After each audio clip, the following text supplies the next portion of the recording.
Hello and welcome back. Happy Thursday, everyone. Today we will be continuing to go through some of the older dev diaries for Millennia as we look to get into the game.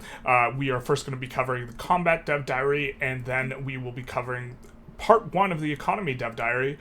Both of these were released in November, and so we are looking to get kind of caught up before the release of the game and kind of cover all the features from the game as they have been released. So let's get into it. Hello everyone, Ian Fisher will be giving the dev diary for today, and here we have the goals of combat, and this is actually one of the reasons for everyone who's watching from Victoria 3, because I think that's the majority of my audience. One of the reasons I got into Victoria 3 was because the combat was going to be hands-off, and I really liked that. And I know that's a thing that a lot of people dislike about Victoria 3, but I just wanted to focus on the economics. And so here we have, to start with, we want Millennia's combat system to be in line. There's a lot of strategy games with tactical combat that we love, but Millennia is primarily about the arc of history, and our goal is to keep the focus at that level. We want you thinking about technologies, government types, and the growth of cities over the course of wars, less about that archers should take cover behind that tree. To support that, combat choices in Millennia are at a strategic level. You decide who fights who, where, and when, but you do not give orders during the combat. So this is something I am a huge fan of. And so this leaves me very excited, or this is an aspect that leaves me excited for this game. I really don't like how in Civilization you can outmaneuver the AI to such an extent regarding combat that it kind of breaks symmetry in such a way that forces you to give on deity or whatever difficulty. What you end up having to do is you have to give the AI an enormous amount of economic bonuses. I would rather remove one of the systems that gives the AI or gives you an enormous advantage over the AI, namely tactical execution of unit movement, and instead have the AI's abilities much closer to mine, or by removing that system, you can you don't have to give as big bonuses regards to economics and the other stuff to the AI in order to make it, even or closer to even. AI is generally really bad at executing long-term strategic ideas, but. So there we have it. So this is going to be, combat is going to be inline. Similarly, a combat is presented in the window atop a world map and provides you control that allows you to analyze or quickly resolve a battle as you want. This is intended to show combat while still keeping you in the flow of the game as much as possible. I imagine I will just never look at it, or I will rarely look at it, just enough to understand what is happening and how the units interact. But once that understanding is present, then I probably won't observe combat too much. Secondly, we want combat to be manageable. In the early stages of 4X, you tend to have a smaller number of units. These are important and easy to keep track of, and you often have a specific plan for each of them. Contrast this with the not uncommon, mid-late game conditions. You have a multitude of units, and you spend a chunk of your turn trying to remember what you were thinking when you sent someone with a club. I thought that, initially I read that when you sent someone into a club, I was like, is the music poppin'? To club the other side of the planet 20 turns ago, and plans sometimes tend towards more masterful stratagems like send everything here. Tend towards toward masterful stratagems like send everything here. We want to do what we can to keep these things trending, more of an early game type feel. Some of this can accomplish with core game balance and UI support, like an outliner or the ability to name armies, but the biggest contributor is having combat built around having multiple units in an army. And so we will have armies that, as we can kind of tell by this, looks like it has a bunch of units. It looks like it has a leader and a couple bowmen and a horseman, something like this. And I think this number to the right is an abstraction of their combat strength. Fantastic. Armies size starts at 3 but can grow to 7 later on in the game. Larger number of units are thus grouped into smaller armies of command, plan around, and keep track of. Finally, like almost everything, one of our goals is to have an interesting choice at the heart of gameplay. We want to make combat inline and not having tactical choices during the fighting. No tactical choices during the fighting, but we want solid strategic choices about the fighting. Armies are a good structure to focus decisions around warfare, but there needs to be interesting decisions about how you build your army to make it worthwhile. Our core combat mechanics we'll talk about next are organized largely around supporting this objective. Okay, so jumping into this, basics of combat. Battles of Millennia are structured around one army fighting another. The fighting is resolved during up to 3 rounds of combat. All the units in each army get to take an action during each round. If an attacker wins the fight, their army moves into the space that was occupied by the target, and the defender retreats. If there's no winner after 3 rounds, the battle is considered a push. Both armies remain there in their initial locations, and I assume you will just have to fight again next turn, something to this effect. Here we can see, this is currently the UI they have looking here, and it does look rather basic, and it does look like guys are fighting on each side. And we have, what this looks like a leader. These look like swordsmen and, crossbowmen, and then some other guys over here. Okay. During a round of combat, one unit will target another unit. This causes the attacking unit's attack value to be compared to defense. From the result, damage is determined and applied to health. Health is something normalized, that meaning that everyone's going to kind of have 50 health, or the majority of units, but not all. So it'll be a normalized number. Organization, which is somewhat related to health, is a differentiating factor, or what will happen is organization will determine when guys run and stuff like this, and then there's going to be additional factors such as terrain where the fight takes place. Army being fortified can further mortify combat, but this is the basic idea. Okay. And in here, there are 3 unit types. There are support units, like archers. They do a lot of damage, and they need protection. They're relatively weak in direct combat. They go first in each round of combat, and then they select their targets at random if you believe in luck. You could run all support type armies, and your initial attack is enough to cripple the enemy. Okay. And then there's the line units, and the line units, the TLDR of this is they go second in each combat, but they will... the thing about line is they have to be attacked before other units, and so this is kind of the prioritization, or this is one key point of differentiation, is the line units have to be attacked first, and so when they say that it is random in terms of eligible targets, and so it will be random amongst the line type infantry. The support units will shoot a random among the line type infantry, or whatever, infantry, tanks, I don't know, depends how late we go, right? But the line will always take the damage first, and so I guess you can think of it as the equivalent of like a Hearthstone taunt, something like this. And then mobile type units represent maneuver warfare. These units, like knights or battle tanks, are intended to make a mess of things by showing up in places where the enemy doesn't want to see them. They go last in combat, and mobile units, if there are enemy line units present, mobiles must target these first. So the must target line is a remaining feature, but representing their ability to strike first at the enemy's weak points. However, mobile types do not select targets at random, and instead always pick the valid target with the lowest health. So they will always, go for killing off units. So, support goes first, they get everyone low, or they get all of the types that can be attacked low. Line goes second, they don't do as much damage, they are just the big tanky hulking guys. And then, mobile types go last, and they look to mop stuff up in terms of just like a simplified version of the combat. Additionally, mobile types do double damage to the enemy's organization, representing cavalry charges and similar shock tactics with the focused targeting of shock damage. Mobile types are useful for breaking the enemy line defenders and then chasing down any supports they might be protecting.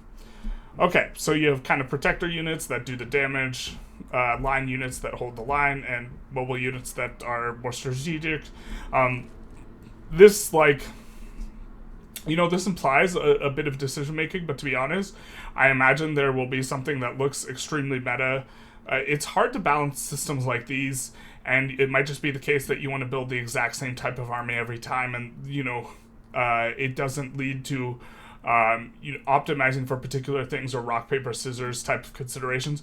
It's interesting that there's only 3 rounds of combat and then the turn ends, so maybe it's the case that you have stalling armies versus like attacking armies and like this type of stuff, but it's like, without seeing stats and like anything like this, it's a lot to speculate, but okay.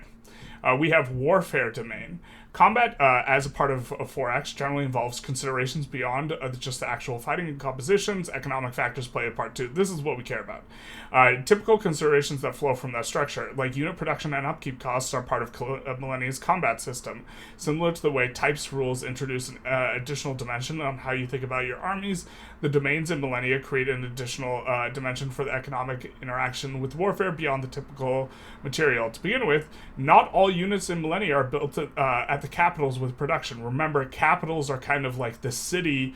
You have this region, so you have here, there's region, the town is the little thing over here, the region is the entire thing, and the capital is the main city.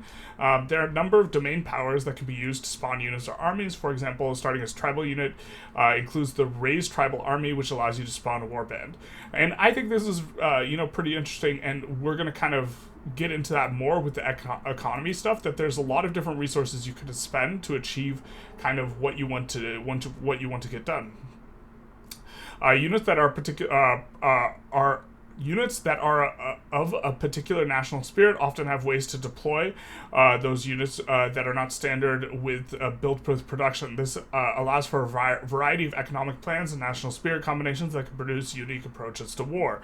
The warfare domain itself has a number of national spirits that are focused on war, as you can imagine, but even the basic warfare domain powers that all nations have access to influence combat heavily. Warfare domain powers like the forced march and reinforcements can be used to get armies or of whatever composition where you want them, or to heal after a fight. So I think that this is an interesting a sentence to keep in mind, is that this is happening at the strategic level, right? And is not about the tactical execution of these armies. And so, but this is something that you're making a decision. Warfare domain, you might be emphasizing warfare domain, which is going to give you access to more of these strategic decisions. If you are emphasizing the production of the warfare domain powers in terms of what you build, so you build barracks and then you get more of this resource and you use this resource to both reinforce armies and move them around more and get them healed up and all this type of stuff. These uses also compete with upgrading older units to more modern and powerful versions when you advance in ages, which has a warfare domain cost. Okay. In general, reserve warfare domain represents the nation's overall preparation for war. If you're going to be fighting, you want some warfare domain in the bank to use domain powers, upgrade units, and most of your and make the most of your national spirit. So the idea of forming a bank doesn't seem very good from a realism perspective, but does seem pretty good from a gameplay perspective. Okay, and then we have this leader mechanic, which is going to make your units stronger in battle. There are several sources for leaders in Millennia, but the most basic one is to get via promotion. All units, the several sources is just already an indication of how many overlapping and interactive systems there are here. But as units fight in Millennia, they gain experience, which eventually translates to levels of veterancy. Each level of veterancy increases the unit's attack and defense, but veterancy also allows a unit to be promoted to a leader at the cost of warfare domain. So you have this resource, you have to decide the best way to spend it. Leaders are reasonably capable units on their own, but their true value is in the bonus they apply to other units in their army. Okay.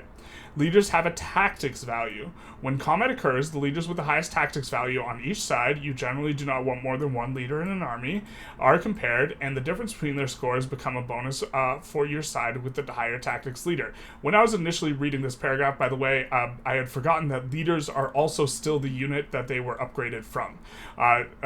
Or this is what it had sounded like, and so there was some confusion that it's not an entirely separate type of unit, but it's also going to be a unit doing its own thing.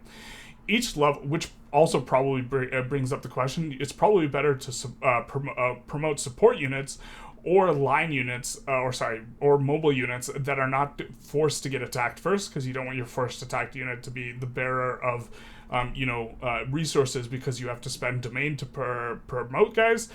So this effectively increases the cost of the unit, so you don't want to be losing the unit. But that's a bit of an aside.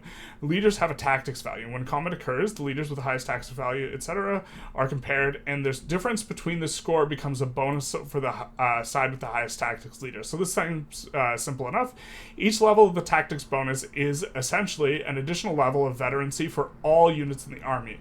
Remembering that veterancy gives a additional attack and defense, as noted here. So good leaders can provide considerable advantage. Leaders start with a tactics value that depends on the corresponding age of the unit promoted. An age of 1, Warband will promote into a 1 tactics leader, while an age 2 Spear will promote into a 2 tactics leader. Gaining levels of veterancy will further increase the leader's tactics values. Hence, the total potential tactics value of the leader caps out at maximum veterancy, and which combined with the age number, which means that units from later ages promoted into leaders always have higher maximum tactics than leaders from the previous age. Once a unit has been promoted to leader, it can no longer be upgraded. So if we have a cavalry unit that we wanted to upgrade to a knight, can't do it if we make them a leader, which means generally it becomes outclassed over time. So this is a bit interesting. I'm not sure how much this adds in terms of nuance and decision making, but okay. When leaders get a little long in the tooth, a unit ability can be used to retire the unit, which provides a warfare dominion reward. And so in some sense, it's like we banked it, because we had to spend it to make the leader, and then we get a return when we retire the leader. Okay. Overall, this means that leaders can be very powerful for their age, and the spirit of what they did can live on productively into the next age or so, but generally you don't want a leader you had in the Stone Age to stick around to the end of the game. So you can, have the spirit of the... Yes, it was exactly what they said. The spirit of the leader, can influence things for, some time to come, but it is not going to be something you don't want to sit on the general for forever. And then we have thanks. You're welcome. We hope to see you. We hope you have enjoyed this look at combat in Millennia. While we have covered a lot of basics, combat is a deep system. Please know, you just kind of said it was a simplified system. I think I think this is the guy that just likes using deep as an adjective a lot. But, we want a system that's not overly complex so we can focus on the other things.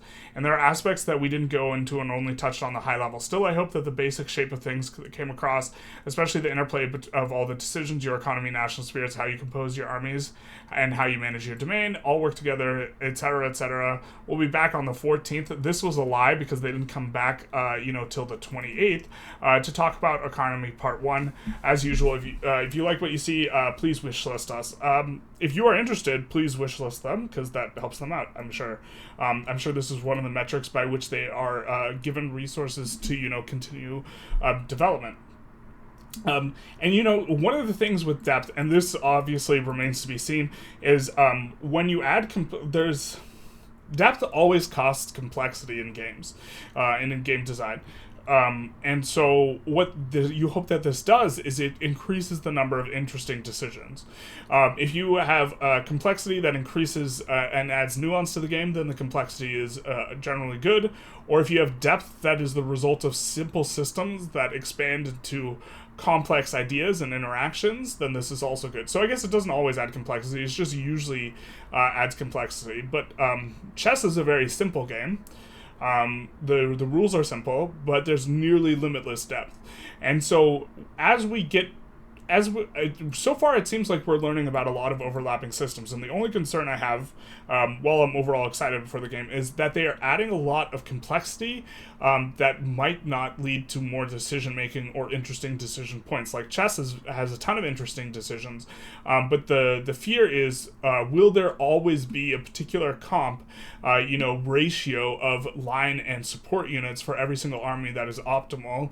Will there be a specific ratio of mobile stuff that is optimal? Because if there is a specific ratio that's optimal, then the decisions to be able to build all these different things are effectively voided, or they don't really represent additional clicking but not additional decision making, and so it doesn't give it's not necessarily good. So this is one concern I have, but overall this looks interesting, and I'm excited about this. I think this will add depth without adding necessarily adding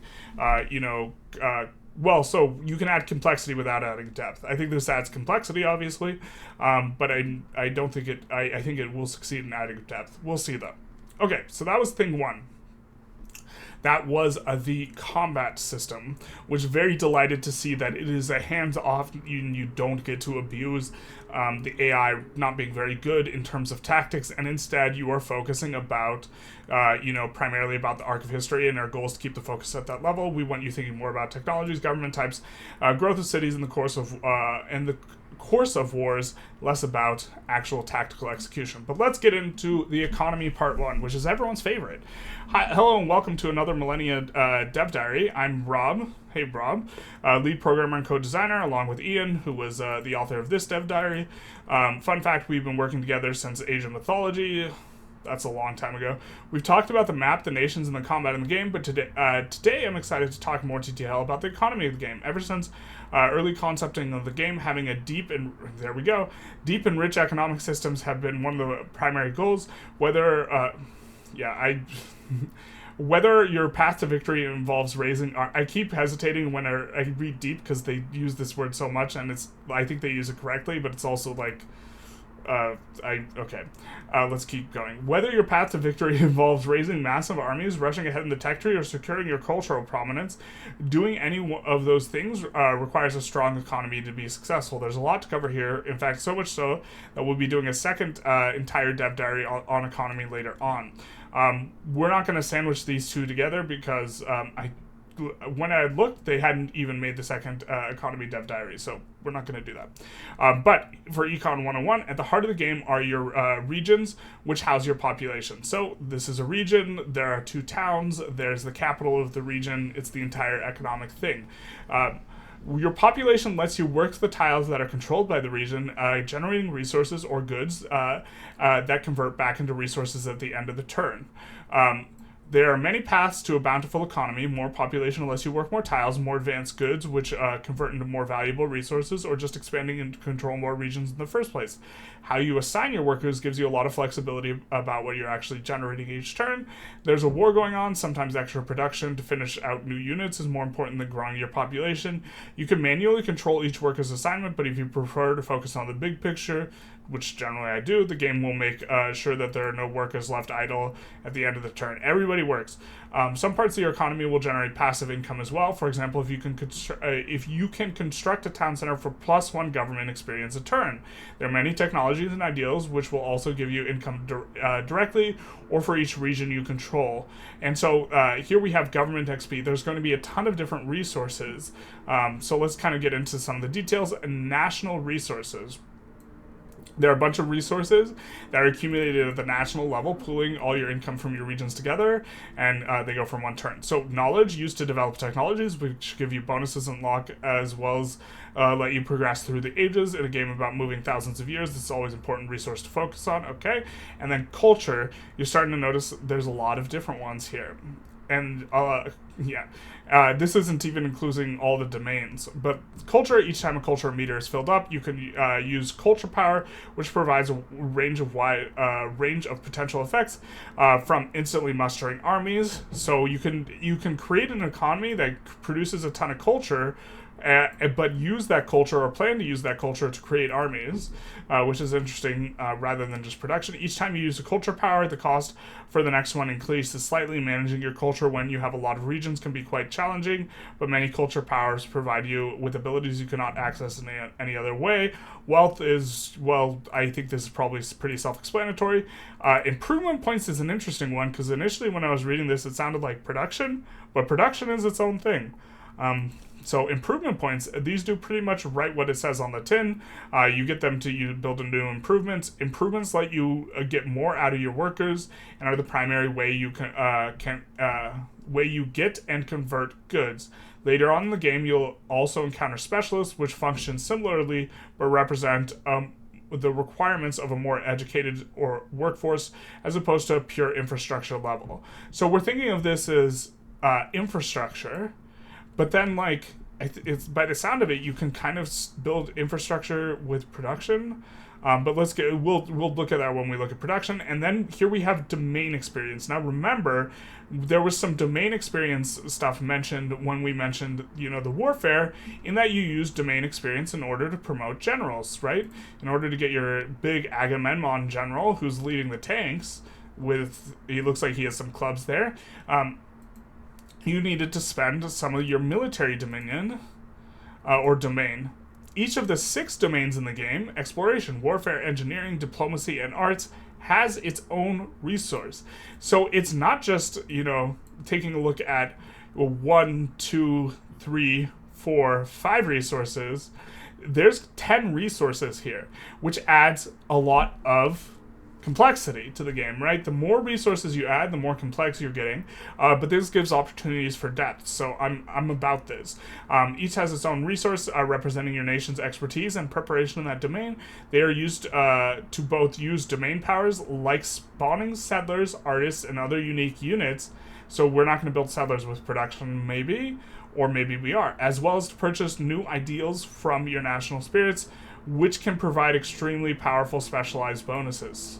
I do like specialized bonuses because, it incentivizes you to do new and unique things, to play around particular bonuses, especially if this dynamically changes through ages, which this game has a dynamics age system. Okay. Next, we have regional resources. So this is top-down, big whole nation type stuff when we're looking at these resources. These are regional. These are generated and used specifically within a region. They generally do not carry over from one turn to the other, but are used immediately. We have production. Each region can build one thing at a time, usually a unit or building. So by the sound of it, maybe we can build a settler and we don't need the domain experience to build it. And maybe we can build improvements and we don't need it to build it, but okay.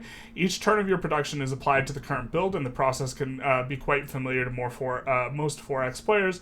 Regions can also work on the projects, which allow you to convert production over to other useful resources instead of building a new thing. And so this was, I think, a system in Civ 6, if I'm understanding them correctly. So we can also turn production into these things: knowledge, culture, wealth, improvement points, or domain experience. Influence. By generating influence, a region can control more territory on the map. There are many factors which control which specific tiles are acquired, such as town placement, geography, and technology adjustments, but they all start with influence. Well-developed, high population regions will require a lot of space for all their improvements, so this is important. If subtle. Resource to manage. Is that a comma and then a capital? If subtle. Yeah, okay, that is what, yeah, okay. The truth hurts. And then we have needs. This was interesting to read about, that this sounds way more in depth than, kind of the Civ 6 system, but needs. There are a variety of resources that regions can use to keep their population satisfied. Early, this is met by food and housing, but by the end game, large regions can require education, ideology, and more. Meeting the needs of your region grows your population, which can in turn cause them to have more types of needs. So coming into it, needs are worth describing in a little more detail because they are such a key concept in the game. There are 9 types of needs in total, which is, a bigger number. It was a bigger number than just luxuries or whatever, luxuries and food. And how well your population grows is directly determined by your overall need satisfaction, which is simply the average of all the individual needs. Okay, that's simple. We like it simple. But this is one of the things that's like, if there's a really efficient way to satisfy one need and a not very efficient way to satisfy another's, it might be like weirdly meta to just only focus on one need. If you meet the need at 100%, your people will have their basic requirements met. Steadily, slow and steady growth. This is actually a huge concern of mine. It's like you want to create a system that forces you to satisfy all the needs, not just tick 7 out of 9 boxes and then you have like 160% here satisfaction just because the last 2 aren't worth ticking. But okay, your people will have basic requirements met, slow and steady growth, but if you can provide up to 200% satisfaction, you can grow a region much, much faster. Of course, the converse is true as well. A region with less than 100% will not only cause your population to decrease, but has other negative consequences for the region. 5 of those needs, food, housing, so that's 5 of these 9, food, housing, sanitation, luxury, and education, are triggered simply by hitting various population thresholds in the region. For example, sanitation becomes required once you have above 10 population. The other 4, faith, power, ideology, and information, are more conditional, activating on certain external factors like religion or government. Almost all your needs grow directly with your population, so managing a full set of needs on a very large region can be quite challenging. Vassals have a key advantage in that you don't need to manage their needs at all. Their autonomy is provided to them to a vassal and let them grow at a steady pace without any guidance, but in theory, the player should be better at than the AI at growing stuff. Okay, so now we have goods. Well, resources are gathered directly via forage, and buildings, passive bonuses, any economy is going to... And I'm super excited about the goods thing. Any advanced economy is going to run mainly on goods. Goods represent a wide variety of things, from raw materials to advanced consumer products. There are around 130 different goods. Each of the goods has a different consume value, which is what you get at the end of the turn if you don't use it for anything else. Many goods have multiple types of resources consumed. Goods come from a variety of sources, but the most common way to get them is to work. Is to work improvements. For example, directly forage from a grassland gives you 2 food, but if you build a farm there instead, you can get 1 wheat, which is worth 4 food. And so we run up the chain and we get increasing, efficiency as we delve deeper into technology, for example, unlocking wheat farming. Finding bonus tiles can take that even further. Building a farm on a wheat bonus gives you 2 wheat for the same farm for a total of 8 food. Okay, so the tiles are important. To really get the good value out of the goods, however, you will want to convert them into more advanced types of goods. The aforementioned wheat, 4 food, can be turned into flour, 8 food at the mill, and each mill provides the capacity for converting up to 2 types of wheat. Pursuing advanced goods can be extremely difficult, but they require investment to build up the right improvements, as well as enough workers to operate every step in the chain. Now, if the wheat is worth 4 food and it takes the same amount of labor to turn it into 8 food, then it would have been the same as just getting more wheat. But I imagine they will have growing bonuses.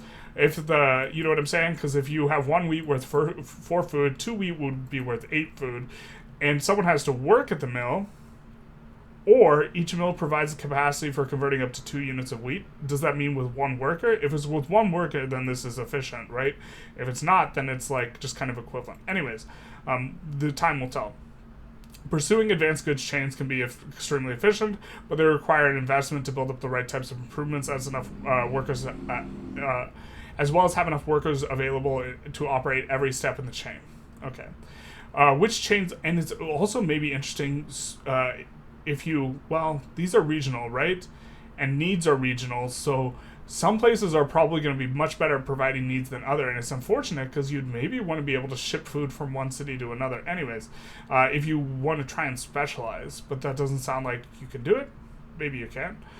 With chains of goods, here we can take a look here. You can see there's a farm, and then there's a mill, and then there's an oven. So we convert with the farm, we get 2 wheat, and then we confirm 2 wheat or not 2 wheat. That is the question. We confirm the wheat into flour, and then we can convert the flour into bread. Okay, with chains of goods, you decide with which chains of goods you decide to invest in makes a huge difference in how your strategy in Millennia will play out. This is the thing, is like, will you commit to, going for food early or for production early? National spirits can modify the values of some of your goods. So if we get a national spirit that makes bread worth more food than the other one, then we suddenly want to specialize in bread or something like this, maybe. And some chains are more efficient if you have the right bonus tiles available. You can also use goods to make foreign and domestic trade, but we'll get into that in future Dev Diary. You can also use, maybe we can trade the bread from a place where we just specialize in bread, because if we need workers here and workers here and workers here, right, and we only have 4 pop, then suddenly we're going to need to make bread and then get stuff from other places. Okay. Workers. You may have noticed in the overview of this economy refers to both population and workers and somewhat interchangeably. This comma is not necessary, right? Also, it should be on the other side of anyways, whatever. Early in the game, these concepts are the same. Each population provides exactly 1 worker, so a region with population 3 could work exactly 3 improved tiles. However, as you get deeper in the game, a few things change up and more dynamic, which I think this is fascinating, and I don't think this is the case in Civ currently.